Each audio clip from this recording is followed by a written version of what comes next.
পড়ি। আমার আইডি 330। আমি বাংলা চ্যানেল থেকে আমি হব কবিতাটি বলবো।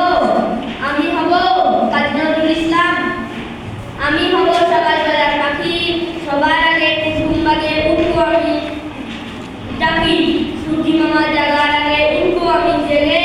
হয়নি সকাল ঘুম এখন মা বলবেন লেগে, বলবো আমি আজকে।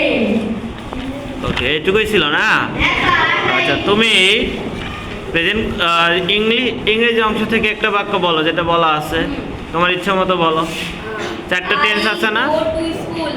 I go to school. Okay, এরপরে গণিতে কি দেওয়া আছে? সরলরেখা, তাই না? তুমি কি সরলরেখা সংখ্যাটা পারবে? বলো। যে রেখা চলার পথে দিক পরিবর্তন করে না তাকে সরলরেখা বলে। ওকে, এরপরে আরো আছে যেমন মেরুদণ্ডী প্রাণী, অমেরুদণ্ডী প্রাণী। তুমি এই দুইটার মধ্যে যে কোনো একটা সংখ্যা বলতে পারবে? হ্যাঁ। বলো। যেসব প্রাণীর মেরুদণ্ড আছে সেগুলোকে মেরুদণ্ডী প্রাণী বলে। এরপরে উদাহরণ বলো তো দেখি। উদাহরণ যেমন বাঘ,